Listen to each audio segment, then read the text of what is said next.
All right. Good afternoon, everybody. Thank you very much for being here. I'm so happy that we can talk about mainframes, and more specifically, how we modernize customers with AWS. So let me start with this. How many lines of COBOL code do you think our mainframe customers do have?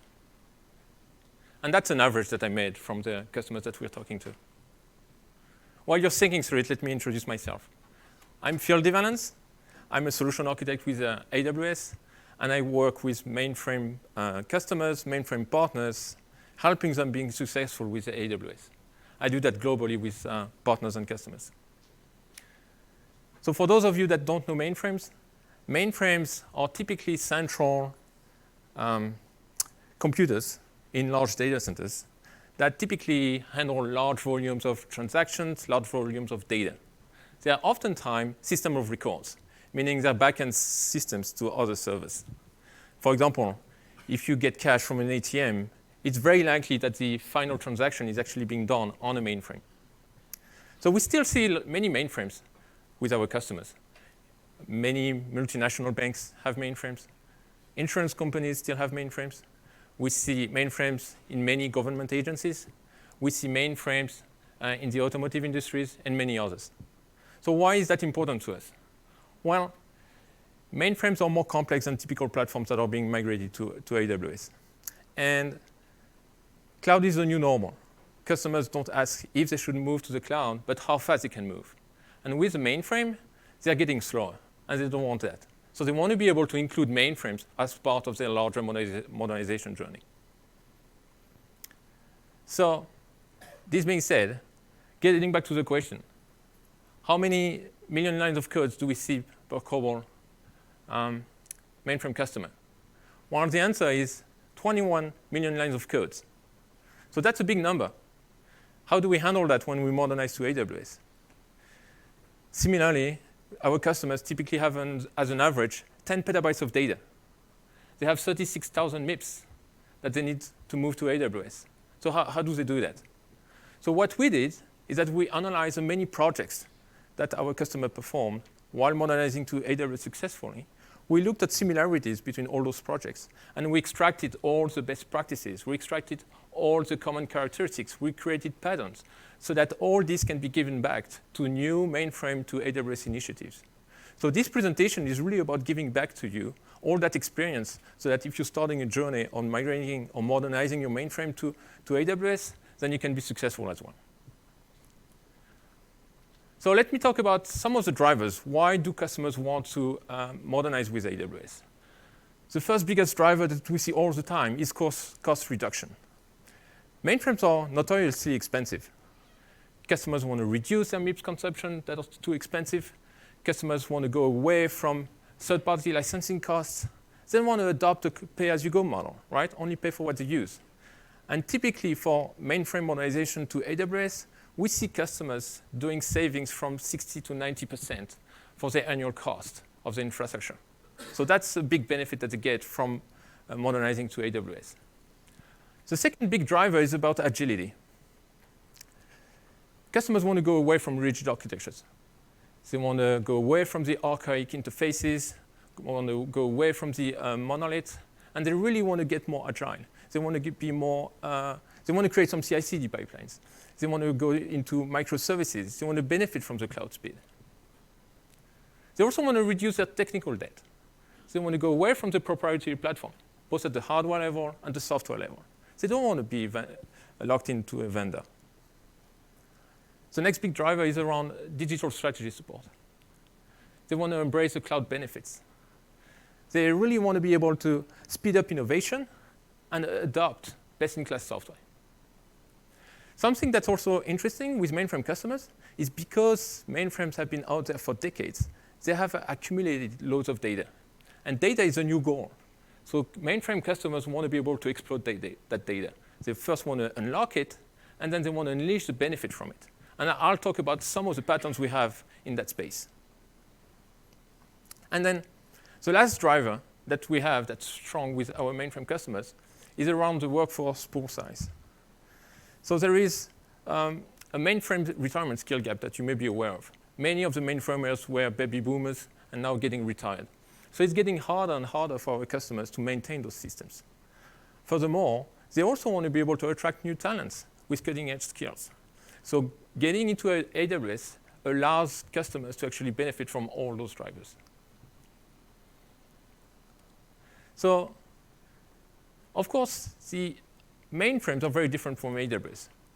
At the architecture levels, it's totally different. All the software stack is different. So there are some challenges when modernizing to AWS. But the good news is that we do have solutions for each of the challenges. Let me go through them quickly. Technical complexity, right? As I said, 21 million lines of codes. It's not easy to handle. And there are a lot of prerequisites, dependencies from that code. They have petabytes of data. So the way we do that is that we break down the complexity. We do that by workload, and then we use tools. So I'm going to talk about tools a lot during this presentation. Tools can be in many aspects. It can be a solution to do a deep dive analysis into what the portfolio is. It can be a solution that actually emulates some mainframe functionality. It can be a solution that facilitates refactoring of the customer code and infrastructure. It can be a tool that actually facilitates modernization of the data. So for all the technical complexity aspect, we actually use tools in many ways. The second challenge is really about business impact. So you may know that on the mainframe, you typically have core business data, core business processes that are being executed. So we need to minimize the risk, and we do that in several ways. The first best practice that we have in that space is around doing a complex POC. The sooner we can do a complex POC, the sooner we can limit the risk. The second aspect we do, or the second technique we do to minimize the risk, is around doing performance benchmark, performance tests, validating that the solution is actually viable. And then we do a lot of regression testing. We do incremental changes. Another challenge is around non-functional requirements. Right, on the mainframe, you've heard that. High security, high availability, high performance. One good news is with AWS, we do have services that can provide that quality of service as well.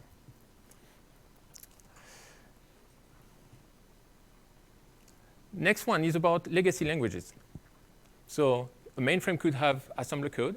It could have PL1, natural, some COBOL code as well. Well, when modernizing to AWS, we do have the solutions and the techniques so that that code can actually be executed on AWS as well.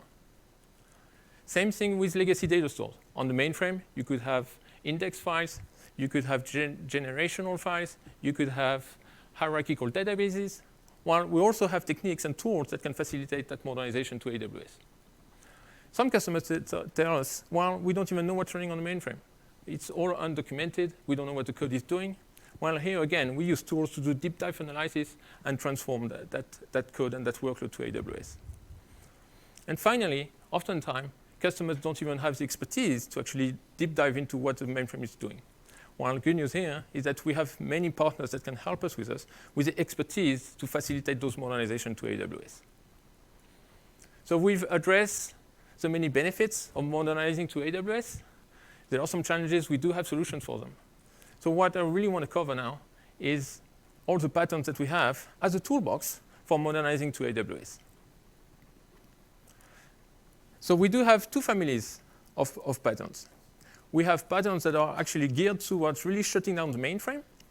And then we have patterns that are geared towards augmenting the mainframe, adding functionality to it. So the first family of pattern is about shutting down the mainframe.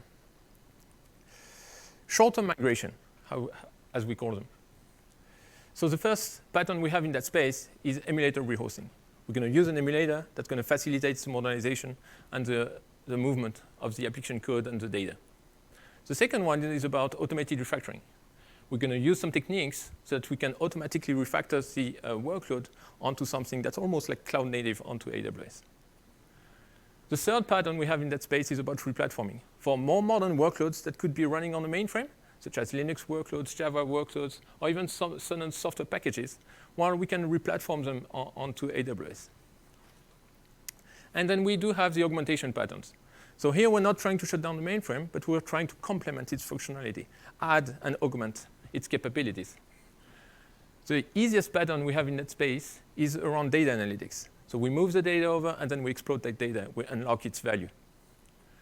Another pattern we have is creating new channels. right? Customers want to be able to create new functionality, be able to enable those mainframe workloads with new capabilities, so we can create new channels onto AWS directly for that. The next pattern, and the last one I'll be discussing today, is around development and test. So rather than augmenting the capacity of a mainframe for dev and test, then some customers use AWS for the dev and test environments. So now I'm going to do a deeper dive into each of the patterns and explain to you how they work. So the first one is about emulator rehosting. So the typical use case for that pattern is you have a customer that has invested large amount of money and time and expertise into developing a large mainframe application. And typically that customer wants to keep that application code. So they're going to try to actually move over to AWS that application code, limiting the changes necessary to the code. So for example, if you have a large COBOL development team, they want to keep that team, and they want to keep developing in COBOL, but rather than doing it on the mainframes, they want to do it on AWS. Another use case for emulator rehosting is if a customer has a stabilized application. They don't want to touch it, right? Make minimal changes to it, and then push it to AWS just to benefit from the agility and the cost reduction. So how does it work? Well, for that specific pattern, we're going to use an emulator. So the emulator is actually going to be able to mimic some of the mainframe functionality. It's not going to create a mainframe onto AWS, but it's going to create the functionality that's necessary for the application code to execute and process the transaction successfully onto AWS.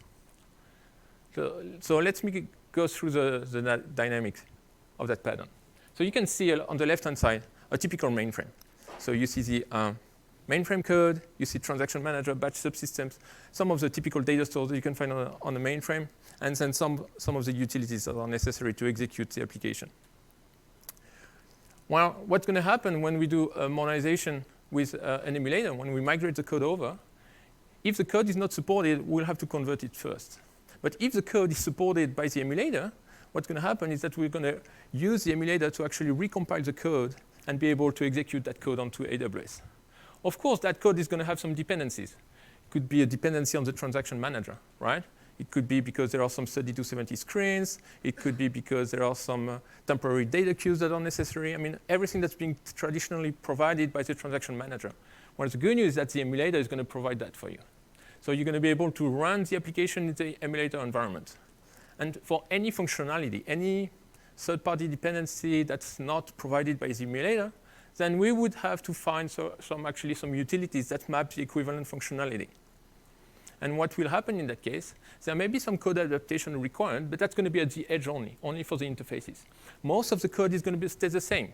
So from a risk perspective and from a management of the code perspective, that makes it very seamless, right? You just move the code over, you do a recompile, and then you're able to execute the code onto AWS. Now, by virtue of being on AWS, the good news is that you're going to benefit from the AWS services. So if the application is actually follows certain characteristics, you'll be able to do horizontal scaling, for example, use elastic load balancing and auto-scaling groups. If the application if you want to use a managed service for the database, for example, then you could use Amazon RDS for the database itself, and that facilitates the administration of the database. You could also use CloudWatch for monitoring. So by virtue of being on AWS, then you really benefit from all the AWS services. Typically, those projects for medium-sized workloads take around a year. It could be shorter for like a simpler application, could be a bit longer if you have more, but it's typically around a year. Now, what's interesting in the title is that I'm talking about rehosting. If I had to stick with AWS conventions, I would have to say that this type of project is more like a complex replatforming project. And the reason is because, as you can see, we're not keeping the same operating system. We're not keeping the same middleware, right? There is quite some transformation that needs to happen, recompilation that needs to happen. In traditional AWS terms, rehost is you just lift and shift the workload. You keep the same operating system, same stack, and everything is exactly the same. Here, there is more work. So that's why it's not a typical rehost as we used to with AWS, where you do the migration in a few hours or a few days, but it's more like a larger project that's more involving. I do have a customer example for this pattern. We do have a customer, a multinational beverage company, that actually did exactly that. So they had 28 applications. Just to give you an idea of the scale of the workload, they had 266 integration points with distributed systems. So that was really a backend server that's being used by plenty of applications. So they're actually migrating all this to AWS. So they benefit from the agility, and actually they benefit also from great cost savings. So they actually were able to save 72% in annual costs by just moving to AWS, reducing the licensing costs, reducing the infrastructure costs, and benefiting from 72% saving.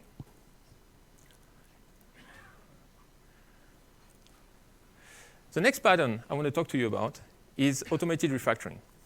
So as I was telling you about before, if you want to keep COBOL, for example, or the mainframe language and keep investing in that, then emulator rehost is good for that. Now, some customers don't want to keep that. They don't want to keep the mainframe language. They want to standardize the stack. Some customers want to be only Java. Some customers want to be only C# and do the same across distributed and the traditional core business workloads. So for those customers, automated refactoring can be a solution. It actually creates more like cloud-native applications. It has very much similarity with cloud-native apps. So what happens in this pattern is that we're not only converting code, but we're actually refactoring the complete stack. Here, you really have to understand that it's automated and refactoring. It's not manual work. It's all done by tools so that you can minimize the risk while doing the transformation. And it's, as I was saying, it's a complete stack. So it's not only the code, but it's all the dependencies, all the middleware. Middleware, for example, at the transaction subsystem level, is going to be transformed. All the data dependencies are going to be mapped also to a new data model. So the automated refactoring, and it's very important to look at the entire stack, will be able to actually make sure that the entire functionality is migrated over and keeping coherent functionality between the source mainframe and the target AWS environment. So let me take you through how that works. So typically those tools, first they do some automated reverse engineering, right? Trying to find out what are all the dependencies, both at the program level and the data level. And what they do while doing that is that they create an application model. So they get deep dive analysis about the behavior of the programs, and they can see all the dependencies. And the reason they're doing that is because they want to be able to have the granularity to decide how that transformation is going to happen. So as I was telling you, everything is automated in that process. What's not automated are the rules that define the transformation. So by default, the vendors in that space will provide the default target stack that's optimized with their toolset. But if you have specific requirements for a specific framework or a specific target AWS service, then they can customize the tool and customize the rules manually so that then everything can be regenerated and actually accomplish what you're trying to achieve on the target side. So once they have identified which program and how they want to transform it, they're actually going to do some automated forward engineering. And that's a critical step. That's really where the differentiators happen between the various tool vendors. A lot of vendors actually do automated reverse engineering, right? So you have a lot of tools to do deeper dive and understand what's going on. But as far as forward engineering is concerned, it's much more difficult to find good capabilities in that space and making sure that you get actually a coherent result, making sure you have functional equivalence between the target and the source mainframe. And once you've done all the forward engineering, well, then you can deploy onto AWS. And basically, the default deployment would be, for example, on EC2 using RDS as a database, possibly using Aurora as a database. But if you want to use SQS, if you want to use ECS with containers, if you want to optimize some of the workloads with specific services like Elasticache, then that's also a possibility. It's a matter of retuning and refactoring some of the rules so that you can properly target the right services. I do have an example for this pattern as well. So we have a Department of Defense customer that actually went through that process. They had a supply chain system that was actually managing all their military equipment, and they wanted to standardize their platforms. They wanted to make sure that they don't have to deal with their mainframe language anymore. They wanted everything to be Java. So they did several iterations of the automated refactoring, and so they ended up having some Java application, and they've been able to deploy that onto AWS. So the good news is that in that process, not only they got more agile, not only they were able to create a dynamic CI/CD pipeline, but also they were able to make some strong cost savings. They don't have any licensing costs that's attached to the target stack, and they were able to save, they're estimating they're saving $25 million per year. So that's a great achievement for that customer. The next pattern I want to talk to you about is for more modern workloads. If you see some Linux, or if you see some Java workloads, or even some software packages that are on the mainframe, well, we can do replatforming. So this is much more similar to what we do in a larger scope within AWS. So for Linux workloads, again, because the underlying hardware infrastructure is different, we won't be able to do a simple lift and shift. We'll have to go through a replatforming project. That means we'll have to reinstall software, we'll have to redeploy the same Linux version, for instance, reinstall the same middleware, and then once all the runtimes and the middleware are at the same level, same versions, then we're able to actually export, import the application, we're able to do backup, restore of the data, and run similar environments onto AWS. So on the left-hand side, you can see a mainframe with some more modern workloads. And then what we do is that we lift, tailor, and shift. And then for Linux, we would, for example, deploy that on EC2 instances. For Java, we have more choices and options. If you want to deploy on EC2, that's a possibility. But if you actually want to deploy those Java applications and runtimes within containers, that's also another option. If you want to benefit from a managed environment, you can also use Elastic Beanstalk.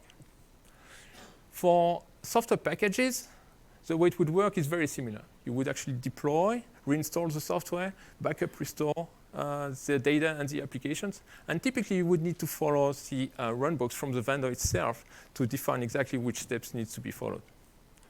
So the good thing is that for that type of projects, there are many system integrators that can help and that have knowledge around the vendor products and how to modernize with AWS. So the three patterns that I covered, actually, before I move to that, I actually have a custom example also. So multinational insurance company that had their claim on the mainframe. They had Java workloads, messaging workloads. They were actually doing some BPM, relational database. Once they migrated all of this onto AWS, and then they were able to see substantial cost benefits and also gain some agility. So great story with that multinational insurance company. So as I was saying, we got through all the three patterns, main patterns that we see customers successfully performing for actually shutting down their mainframe. Now, if customers want to augment their mainframe, I'm going to go through the patterns that we have. So the first one we see is around data analytics. So this one is about moving the data over to AWS, and then once the data is on AWS, then the sky is the limit. There are many services, big data services, even machine learning that can be used on AWS to really unlock and unleash its full potential. So how does it work?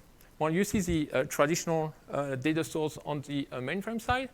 It could be relational, hierarchical, some data files, various types of data files are available and used on the mainframe. So that data would be replicated to AWS. There are many ways to do so. Some customers do that manually. Some customers use batch jobs to do that.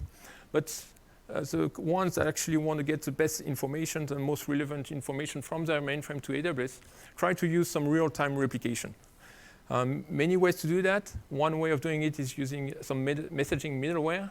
But we also have some partners with great tools that can do data replication using some change data capture, right? Using some CDC techniques.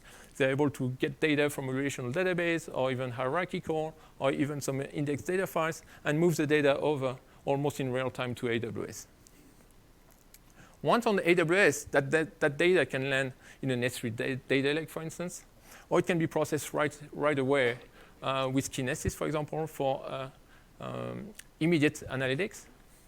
And then it can move over. So the data can be put into a data warehouse. It can be moved to Aurora, DynamoDB for if the customer wants a NoSQL database data store. And then further processing can be done. You can be using data pipeline to move the data even more. You can do processing with EMR, for instance, or even some reporting and some dashboards using QuickSight. So one custom example with this one. We have a national railroad passenger corporation that has a booking system on the mainframe. And right now, or before they actually did the project, they had some challenges understanding what the customers were doing exactly in terms of reservations, what the trends were, etc. So what they decided to do is that they moved the data over to AWS using a messaging middleware. And then once on AWS, they actually put the data on S3, copied a piece of it into DynamoDB, and then as soon as the data was there, they were able to do some nice reporting from it, almost in real time, because the data was pushed right away from the mainframe to AWS. So the good thing with that is that they were not only able to do some real-time analytics, but also they were able to do some forecasting and try to see what trends their customers were having while doing their reservations. The next pattern we have for augmentation is augmentation with new channels. Rather than just doing analytics when the data is on AWS, as soon as the data is on AWS, well, of course, you can do new processing, develop new functionality. And a common pattern that we see customers adopting is actually, rather than increasing MIPS on the mainframe, they decide to create new functionality onto AWS and provide the data and expose the data to new consumers. For example, if you have a mobile application, then you could actually integrate through the API gateway, provide a service that's going to read the data and make the mainframe data available to the mobile applications. Or if you want to enable a new channel through voice, well, you could use Alexa and develop an Alexa skill and make that data available. It's still mainframe data that's going to be exposed through the Alexa device to your consumers. So there are various ways of doing so, right? Some customers choose to use Lambda, some of them choose to use containers. So there are various ways to actually compute that data and expose it to the consumers. One example I do have is a large US commercial bank that wanted to be able to integrate their mainframe data and expose that to the mobile app for their own customers.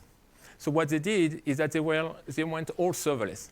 They didn't want to have to manage and administrate any database or any compute nodes, so they went all serverless. They used Lambda, they used DynamoDB, and they were able to actually put and expose the mainframe data to their mobile users in real time. So the good thing with that is that, of course, it was scaling seamlessly, right? Because it's all serverless, they didn't have to manage any scalability constraint. And then, of course, because it's all serverless as well, then they were able to achieve big cost savings. And then the last pattern I want to talk about regarding augmentation is around development and test. So as usual, I mean, mainframes are expensive, customers don't want to increase MIPS. But sometimes they still have new needs, right? And sometimes they have developers, they have new projects that they want to perform and new applications they want to develop. But rather than developing new environments on the mainframes, they actually decide to put those environments onto AWS.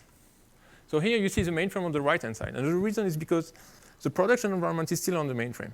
But all the dev and tests are going to be put onto AWS. So it's going to start with the dev environment. Customers could use EC2, for example. They could use AWS workspaces. They would put their IDE onto AWS and start coding there. For example, put an IDE that can do COBOL development and put it onto AWS. Then they would push the code, commit it, for example, through AWS code commit, and then promote it through the various environments. So they could have like a test environment, integration test environment, performance test, even onto AWS to do like advanced testing. And they would use a mainframe emulator here. So it actually kind of go back to the first pattern we talked about, right? Emulator rehost. We can use the same emulator rehost solution here. We even have like a famous mainframe manufacturer that even has their own mainframe emulator that's available just for dev and test only. So once the code has been promoted through the various dev and test environments, then that code is being pushed back to the mainframe for the final validation and then for executing the code into production. One example, before I move over, one example of a customer doing this, we have a multinational financial services company based in Southeast Asia that is actually doing that. They have hundreds of developers, right? And they don't want to maintain all the development environments on the mainframe, and they always have new projects that they want to be able to develop quickly. So rather than putting that on the mainframes, they decided to actually create one EC2 instance per developer. In every single EC2 instance, they have both the IDE and an emulator available to them so that they can do unit testing right there. Then they have other types of EC2 instances for integration testing. And so the code gets promoted through the various environments onto AWS, and then the code is being pushed back to the mainframe, where there is final performance tests that's being performed, final recompilation, and then the code is being put into production for the mainframe, in the mainframe directly. So I went through the two families of patterns that we have, right? Again, patterns for shutting down the mainframe, and then patterns for augmenting the mainframe. Now what I want to talk about is the approach we recommend customers to take when modernizing with AWS. So as you can see, a critical success factor for doing that modernization is around the tool, right? Depending on the tool that you choose, you'll be able to deliver certain objectives. You'll be able either to emulate similar functionality compared to the mainframe, or you'll be able to do refactoring, etc. So it's really the tool itself that's going to be a critical success factor in the modernization journey. So as quickly as possible, you want to be able to validate that the tool can actually satisfy the requirements for the mainframe that we're trying to modernize.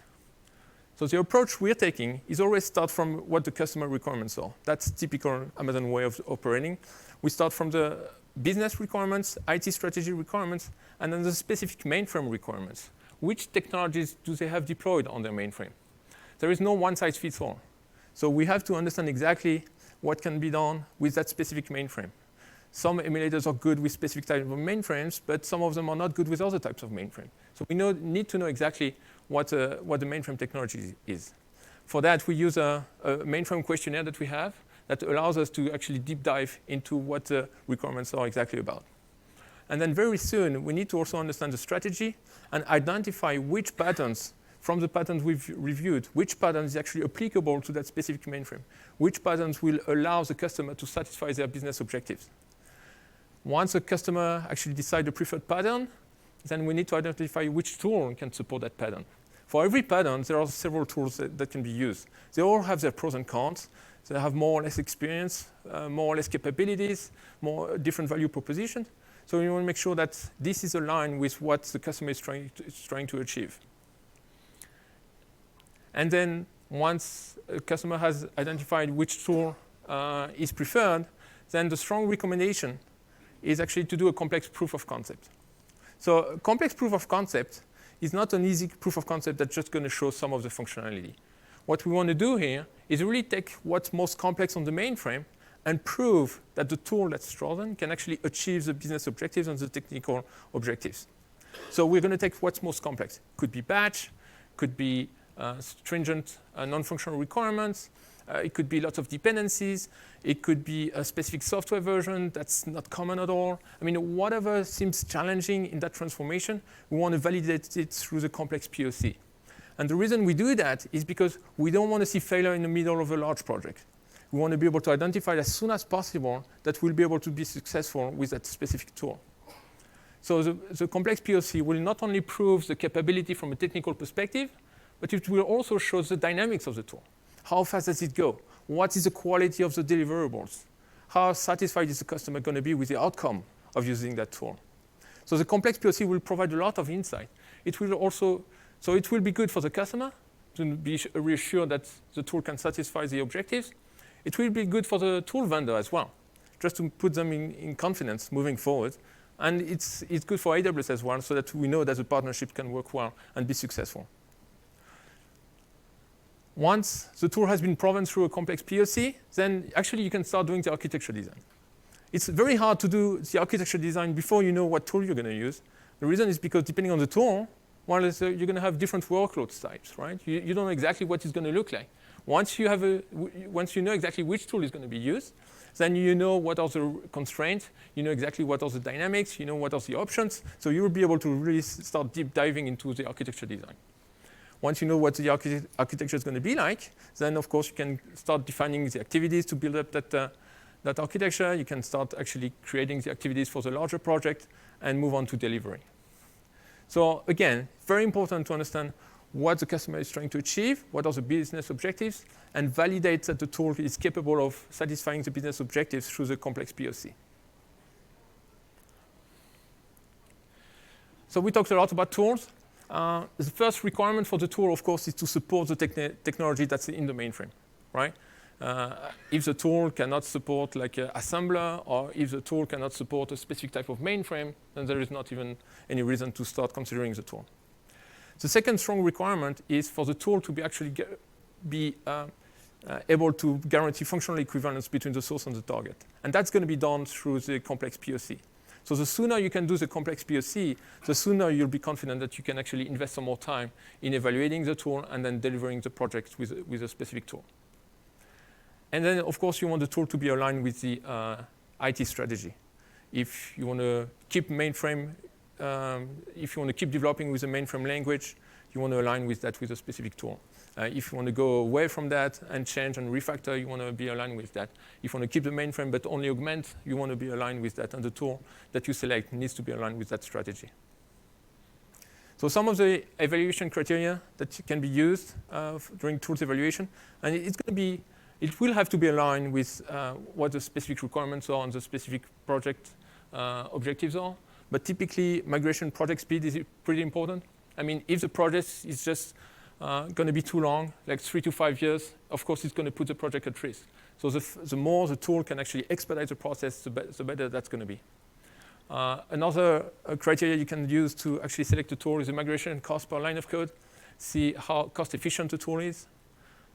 Complex POC results. So once you do the complex POC, you'll be able to see in detail exactly what the tool capabilities are. Does it provide maintainable code? How easy is it to use the tool itself? How scalable it is? What are the constraints, etc. You want to look at also the target stack agility. Some tools have constraints. Some of them don't have similar constraints. So you want to be able to see how well it plays with AWS, specifically around some of the functionality that AWS customers are used to in terms of scalability, in terms of security, in terms of integration with the remaining AWS services. So you want to look at all of this and take that into account when selecting the tool. Target code maintainability can be another criteria. Availability, performance, scalability. So that goes back to the mainframe non-functional requirement, making sure that it actually matches with what the expectations are. Here, what's interesting is that some tools have the capability to actually select various AWS services depending on their quality of service. Meaning that if latency is very important, then some AWS service can be well suited. If it's more scalability that's important, or if it's more security, then several, or I would say different AWS service can be chosen. And then finally, compare license costs. That can vary dramatically also from one tool to another. So I want to go over some best practices as well that we've identified looking at successful projects. So the number one best practice we have, again, is complex proof of concept, right? I'm not going to repeat it enough. As soon as possible, you want to validate that the tool you're working with, the solution that you're looking at, is actually a viable solution. So the sooner you can do that complex POC, the sooner you'll be confident and to invest more time and money in that solution. The second best practice is really about maximum automation. So I mentioned the 21 million lines of code, petabytes of data. So the more automation you have, the better you'll be positioned to deliver the project quickly and provide short-term results. Maximum automation is not only about managing the applications, the data, but it's also in terms of how the project is being delivered, right? Around CI/CD pipelines. A lot of the projects, modernization projects, do have to do a lot of regression testing. So you want to make sure that all the regression testing is automated as much as possible so that the project can be delivered quickly. Modernize legacy data store. So when on AWS, it's possible that some of the legacy data store keep the same format. And in general, it's not a good idea to keep the legacy data format onto AWS. And the reason is because if you want to be able to exploit that data through other services, then it's going to be much harder to actually access the data, use the format, and reformat the data, and then be able to leverage it.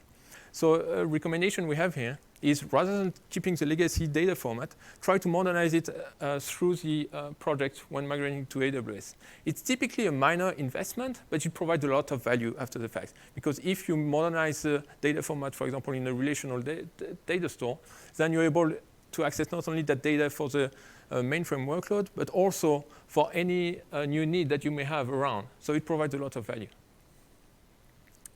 Workload-based modernization. So again, there is no one-size-fits-all when you modernize to AWS, and you've seen all the patterns. It could be that within a large mainframe, there are several workloads.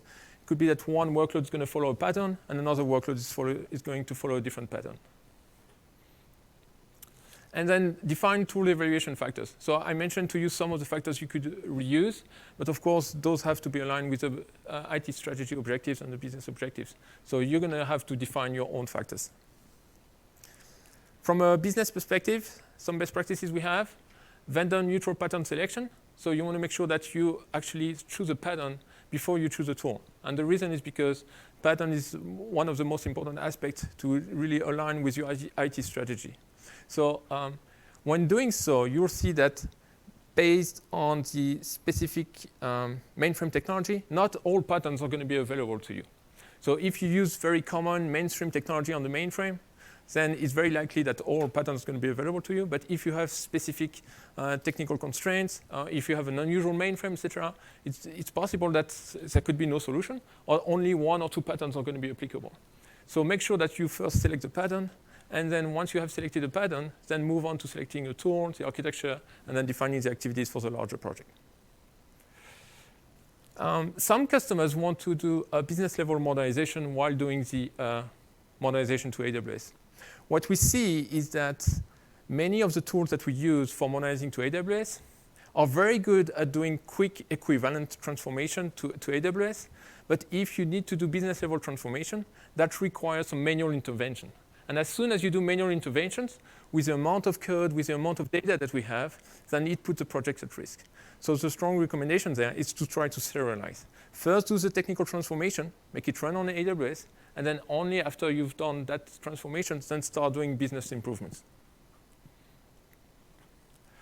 When you do modernization to AWS, you not only want to evaluate the migration costs or the modernization costs, but also the target stack costs. So that includes not only the AWS infrastructure costs, but also any licensing costs that you have on top of it. And then let me touch on system integrators also. System integrators are great partners of ours. They can help in many ways, from the beginning to the end of a mainframe modernization journey. You want to make sure that the system integrators that you're working with, especially before a tool is chosen, are actually knowledgeable about the various patterns that are available for modernization to AWS. You want to make sure that every single pattern, they have experience with it, they know which tools it can be used, and actually help providing advices to the customer as best as they can. Once a tool is selected, then the system integrator has to have expertise in the specific tool. So they need to have experience with using that specific tool and modernizing to AWS. Oftentimes, we see actually groupings of system integrators, of partners, to actually do a mainframe modernization. There could be expertise or tools that are required from various vendors, and so that's where we see a lot of partnership going on. I'd like to cover some of the resources that can be useful. First, we have a blog post that talks about the patterns and best practices, getting into some more details about the patterns that I did describe. So feel free to go and read that blog post. I want to also mention a section that we have around mainframe within the APN blog, the AWS Partner Network blog. We're trying to keep adding more and more blogs from our partners in there. So you've seen that I was talking a lot about tools. Well, if you want to know which tools do work well with AWS, feel free to look at the blog, and you'll see not only tools that have performed projects with AWS, but also some customer success stories there. So I want to spend some time also on describing the quality of service for mainframe workloads on the AWS side. So as I was saying, for mainframes, it's very important to have security, availability, scalability, system management. I'm not going to go through the entire list of AWS services that can support those requirements, but keep in mind that we have now more than 130 services available onto AWS, and we support all that quality of service. We have plenty of enterprise customers in all industries that have stringent requirements and that allow us to actually support stringent requirements for enterprise workloads. So we do have the ability to run mainframe workloads on AWS. And we also have a great partner community. So it's good to know that we have strong experience, strong tools that can actually execute. And the tools that we work with our partners are actually getting more and more optimized to benefit from the many AWS services and make sure that the solutions are running well on the AWS. So if you add to that the cost savings, the agility that customer can get, I mean, all these are very good reasons for modernizing to AWS. So finally, I'd like to give you my call to action. If you see a mainframe out there, the first thing is to try to identify a mainframe workload, right? There could be lots of workloads on one mainframe, so we want to see which mainframe workload is a good candidate. Second, you want to actually collect the business and the technical needs for that workload. Is it a stabilized application? Does it need to stay mostly the same? Does it need to be refactored, etc.? See exactly specifically what are the technical constraints. And we can help with all those activities. Then you want to understand the available patterns for that specific workload. Then you want to actually select a tool and start investigating partners that can help with modernizing to AWS that specific workload. And then finally do a complex proof of concept. So with this presentation, you can see that we have the patterns, we have the best practices, we have the successful customer stories, we have awesome value proposition with AWS. So let's modernize mainframe together.